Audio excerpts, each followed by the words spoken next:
is up, beautiful people? Welcome back to Kingdom Prototype, the blueprint for abundant living. I'm your girl X. I'm your girl Jazz. And welcome back, party people. Okay, so as y'all know, we have been in our development season. It's October. It's wild. The year's almost over. I don't even know where it went. Crazy. But yo, Max, that's a whole nother conversation. Okay, right. I can get stuck right there. So I'm just gonna keep on moving on. But the point is, we've been in our development season. So before God sets you on a stage, He's going to develop you. He's going to give you the promises. Everything He has for you, it's going to happen. You know, eyes haven't seen, ears haven't heard. Listen, I can really go down that list. Okay, like I can go down it. Okay, I can go down it, right? And it's true. God does have something for you that eyes haven't seen and ears haven't heard. He does have a plan for you, to prosper, right? He does. There's going to come a time when I'm preaching already. There's going to come a time when you are like a tree that's planted by a river. And you got fruit in every season. Okay, the point is all of that is true. But oftentimes, before we get to those points, before we get to the promise, God develops us. And so often, so many of us are giving up in the middle of the development because we're like, God, I know you told me I was gonna be the first one in my family to get married and to have this kingdom relationship. I know you told me I'm gonna be the first multi-millionaire. Okay, don't get me started that. And build wealth. Like, you told me all these things. You told me I'm gonna have like 5 businesses. I don't know. Whatever He told y'all. You know what I'm saying? Right. But then he gets you with the process, and then we're like, oh my gosh, like where you at, bro? Who are you? Like, what is going on? And so the point is, we are talking about it because so often we don't realize we're in the process and we're turning our backs on God. And God is like, I got it for you, but I ain't gonna give it to you without first developing you. Right.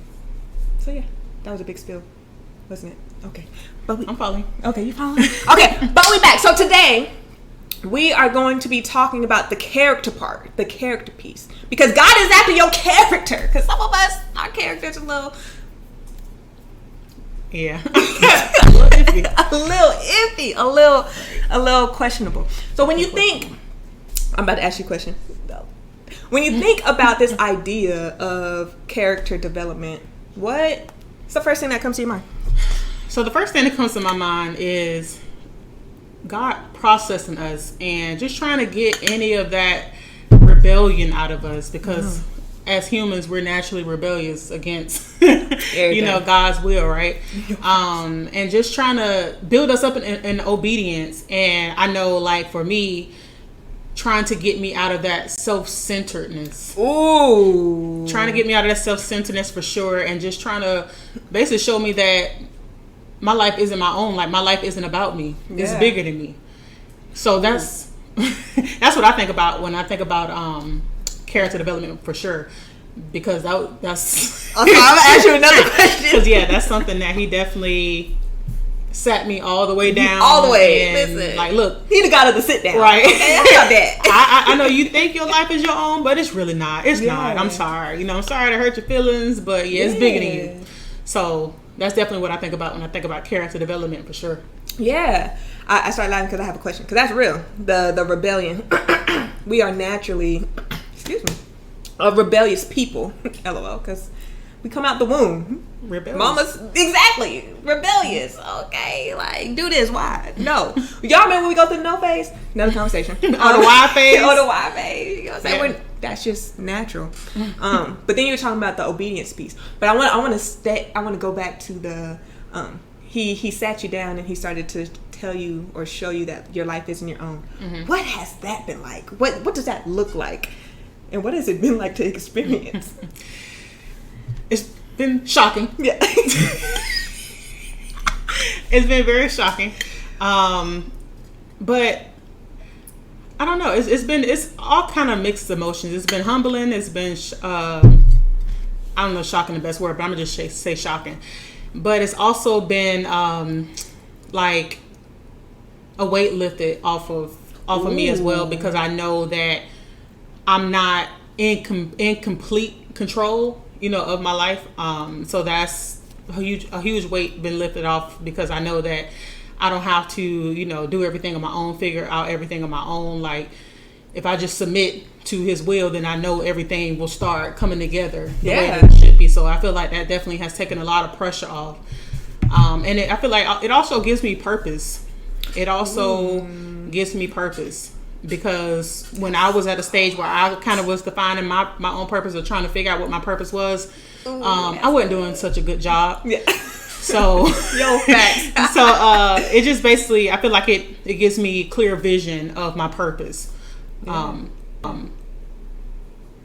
Hopefully that made sense. That made perfect. That was good to me. It gives me clear sense of my purpose, because our purpose isn't about us, Right. But so often we think that like, it's just, we are funny people. Like, the more I grow, the more I realize, girl, you was funny. Right. Like, what? Like, I'm sorry. I'm back. That's real. Yeah. And so that's a good segue though, because what you said was it made you more humble, realizing that it's not just about me. I feel that. Like, my life isn't just about me. And isn't Jesus the most humble person of them all? Absolutely. Right? Realizing that I see where you're going. He's the epitome.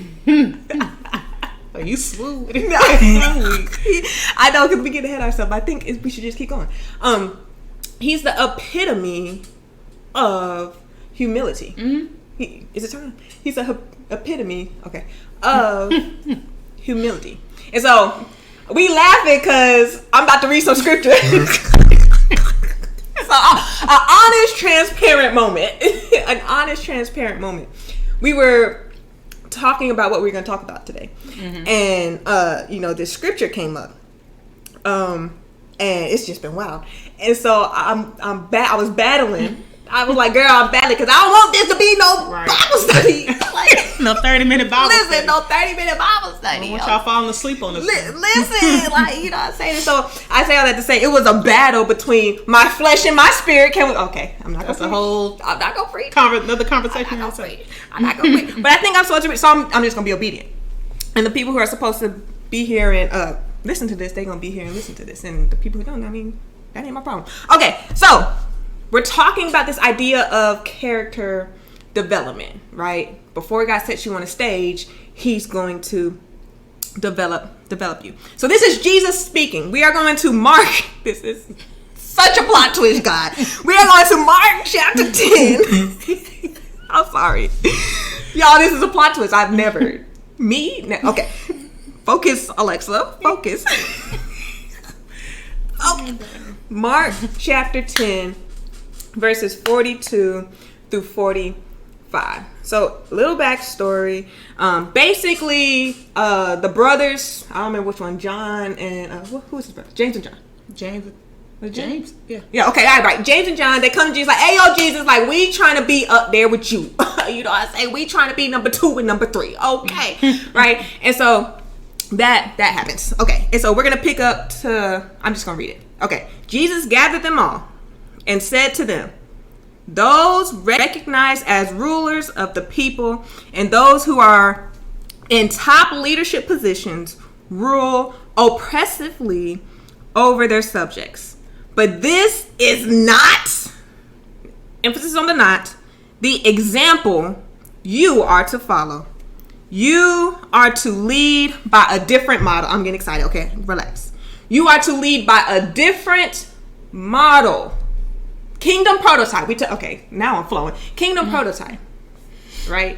The name of this whole thing. We are kingdom prototypes. We are of the kingdom. We are not of this world. Therefore, we live differently. Okay, back to this. Okay. You are to follow a different model. If you want to be the greatest, if you want to be the greatest, if you want to be, I'm going to pause. Okay, I'm flowing, so I'm just going to flow. If you want to be the greatest, you are connected to us, because you're different. And God has given you these dreams, and God has given you these visions, and God is like, yo, you're going to be the first to do all these things in your family, in your friends, in your circle, in your environment. You going to make it out. Okay, I won't say you going to make it out, but you going to make it out. right? You gonna make it out. Okay. Yeah, okay. That's great. And that's what it is, I bet. Yes. Okay, yes. You gonna make it out. That was good to me. Right? We have the desire to be great, but we want to be great God's way. Okay, see. We want to be great, but we want to be great God's way. Okay? So Jesus is talking to you. If you want to be the greatest, then live as one called to serve others. If you want to be the great, okay, I'm doing the most. Then live as one called to serve others. Okay, this took me out. I ain't gonna hold you. This took me out. The path to promotion comes by having the heart of a bond slave who serves everyone. So you want promotion? Uh-oh. This is not what we like. We don't like this. You want promotion? You want God to promote you? Get a heart of servitude. I'm going to keep going on. For even the Son of Man did not come expecting to be served. Even the Son of Man did not come expecting to be served by everyone, but to serve everyone and to give his life as the ransom price. Okay. I get excited. Let me relax. Excitement is good. Listen. Jesus, he did not come expecting to be served. Right. But to serve everyone and to give his life as the ransom price for the salvation of many. Okay, I'm done. That is Mark chapter 10, 42 through 45 in the Passion Translation. Go read it. Go read it. So this is about the character development. Right. Before God sets you on the stage, he's gonna give you a heart. Go ahead. You look like you ready to flow. Well, I was just gonna say, for me, a transparent moment reading that verse, it made me think about at one stage of my life, I would say a few months ago, I was just ready to go straight into being, a full-time entrepreneur, full-time business owner, this, that, and the third. But God sat me down again. And he basically just, I don't know, I feel like he told me that I wasn't serving with the right attitude. Ooh. So that's so good to me. I'm sorry. I wasn't serving with the right attitude. Like when I did work for other people, felt like I was just doing my time. Like, man, I can't wait to get out of here. I can't wait to do my own thing. I can't wait to run my own business, this, that, and the third. And I feel like he told me that I just wasn't serving with the right heart, the right attitude. Yeah. And so that's why for me, I just got another job opportunity, so I am working for, for another company now. But it was different this time for me because I was able to get that revelation and able to understand that, this isn't like, what am I trying to say? He isn't trying to interrupt my plans of being a full-time entrepreneur, full-time business owner, or any of that. But he just basically trying to work something in you. Right, okay, I'm fine. Right, work something in me and build my character to where I can be in a position to serve with the right heart, serve with the right attitude and all of that. Because even when I got this job not too long ago, I made up my mind, like, I'm not doing this same job like I did my last two jobs. I feel you, girl. You better preach. I'm not. That's why I was so determined to go in with an open mind, open heart. Like, no matter what, if it doesn't work out, then okay, I figure something out. But I just refuse to kind of repeat that pattern because of that revelation that I felt like I got. And I also understand that this is, something that's temporary, something that he's building in me before I'm able to step into, my own full time. So when we was reading that scripture, it reminded me of that. Yeah. About how you got. That's why you got silent. Not really. My wheels was turning. Okay. I'm just saying. Yeah, my wheels was just turning. I was like, that's interesting, because I didn't even put that together. Like, before we started filming and we was reading it, I didn't even like put that piece together till we was just reading the verse. So yeah, and that's what. Well, and it's our generation, and it's what I love about us. Okay, we some go getters. Okay, we believe that rules are meant to be broken. You can say that again.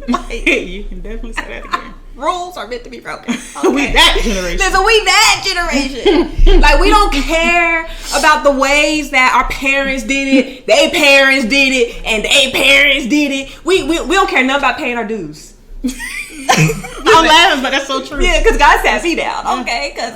And my mama, okay? Dang, God, and God, sat and you my down. mama. Okay, I'm back. Sat me down with that. But it's real, though. It is real. Because we don't believe that we have to pay our dues. But it's in the due paying. Okay. It's in the due paying where God is working on us. He's working things in us and He's working things out of us. Because there's some stuff we can't take with us to the promised land. Okay. Right. I'm preaching. I need to relax. Slow down. Slow down, Renee. Get the prophet.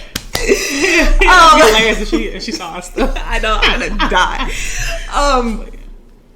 But yeah. And so I know we don't like paying dues. I know. But it's, what if you have to pay? Well, first of all, you got to pay the due before you get to the promised land. Right. The Israelites ain't like paying dues either. Okay. They got on my nerves. But anyway, that's a different story. That's a different story. They didn't want to pay their dues neither. They didn't want to let God do what He needed to do either. Right. And ask them what happened. They died at the gate of their promised land. The ones who got in were the ones who paid their dues. The ones who got in were the ones who let God work on that character. Develop them gifts. That's a whole nother conversation. Because sometimes we want to skip the line. Okay. Right. We're microwave generation. Listen, we want to quick. Exactly. We want to get straight on the stage. Straight in front of the million people. We don't want to learn from anybody. We don't want to be like Joshua and learn from Moses. We don't want to be like Elisha and learn from Elijah. Y'all don't want to talk to me. And it's interesting because I feel like for our generation, it's kind of like, I can't speak for everybody, but I feel like some people probably see how their parents living or how their grandparents living. I'm like, you know what? I don't want that. Like, I don't want that particular habit, that particular lifestyle, whatever it may be. So I feel like that contributes to our urgency, I gotta get it right now. I need it right now because we're so scared that we're going to get stuck, or that's good. Going to get, whatever, like the past generations may have. Yeah. You done? You sure? Yeah. Because God knows your family.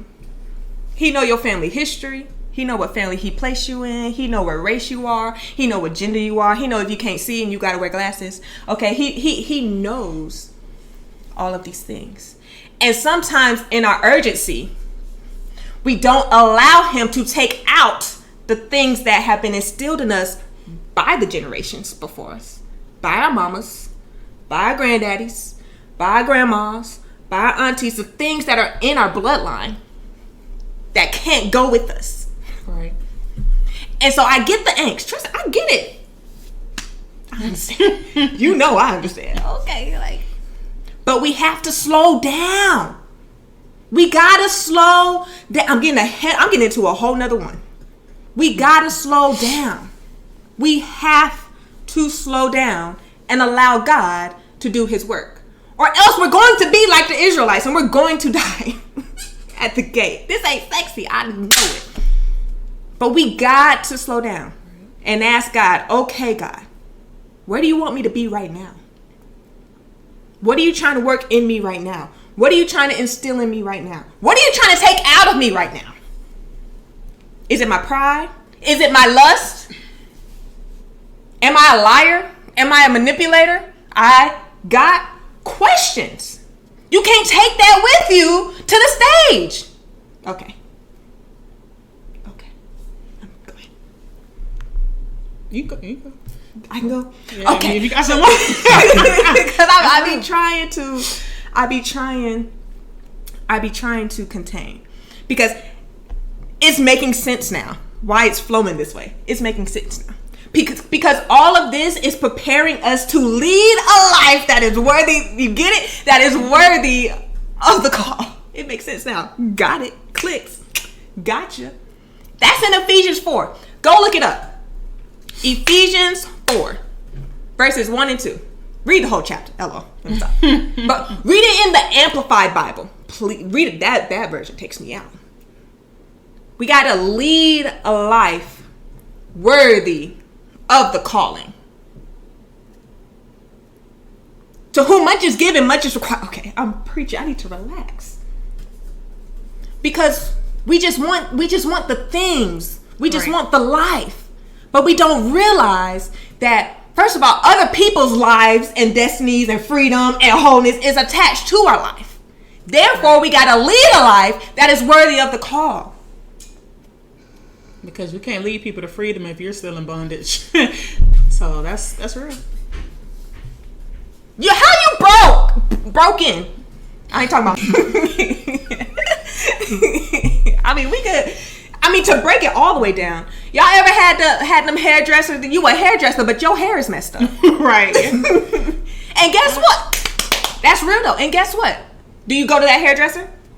Nah, cause you looking at that hair like your hair is. So let me go find somebody else. Right. And that can be applied to almost anything. Like, yeah, that's real. You got to lead a life worthy of the calling. And the way that happens is by allowing God to develop your character, your insides. Who you are when nobody is around. Who are you?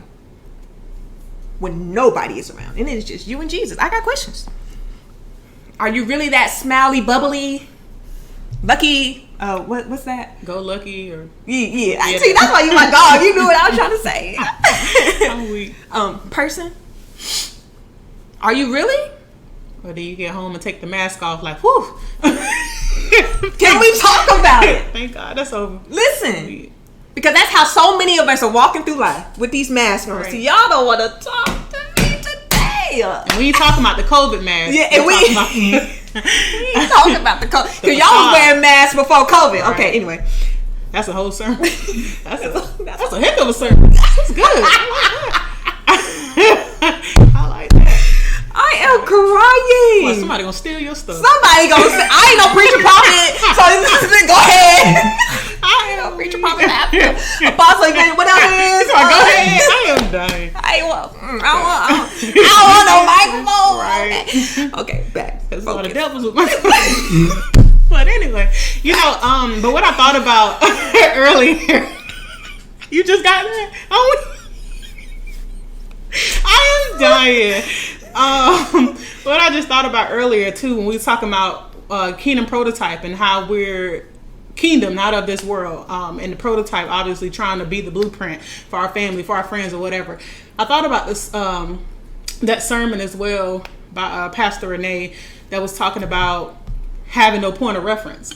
Like I was like, my mind went there. Like basically, a lot of us, we're trying to be these kingdom prototypes, but we don't have a point of reference. We don't have anything to reference to. We don't have a blueprint already for us. Like we gotta build this thing from the ground up. And yeah, so when we was talking about doing that, my mind had went to it as well, because I feel like that can be discouraging for a lot of people. Yes, I'm sorry. Yes, as you talk, it just clicks. I get it. I get why God's so heavy on me. Give them my word. Because you're talking about we don't have a blueprint. And it's true. We don't have a natural blueprint. Right. The point is, it is true that we don't have a natural blueprint. Nobody in my family or nobody in my community, nobody in my immediate environment. Sure. But guess what? Guess what the blueprint really is though? It's the word of God. It tells us how to live this life, but we ain't in it. Some people just letting, their Bibles collect dust. Yeah. That was me. Me too. I was one of those people, so I get it. I was one. But it got to come a time in your life where, you got to get into the word. Like all jokes aside, like it's like you're trying to put together something without reading the manual. Like, you know what I'm saying? It's like you're trying to build a house or something without the blueprint. I do that all the time. You know what I'm saying? Put together what is a manual. Right, and then you be like wondering why it's not working like it should be. And that's why. You wondering why you can't get no promotion. Oh, I'm sorry. I didn't mean to cut you off. Oh no, you good. How how does the promotion come? Jesus told us. The path to promotion comes by having the heart of a bond slave who serves everyone. But how do you know that if you're not in the Word? You think what promotion comes by having the most popping social media page, by being out here networking. Okay. I'm gonna relax. I'm gonna relax. The Bible, the Word of God. Jesus was the Word. In the beginning was the Word, and the Word was God. In the Word. Okay, come on, stay focused. That's your blueprint. Yeah. It's my blueprint. Just became mine. Yeah. It's my blueprint too. It's all our blueprints. in the mighty. So the point is, as we begin to close, that was interesting. We was flowing. I don't even have a closing thing to say. I ain't got a closing thing either, but like I don't have a close. Yep. Deuces. Deuces.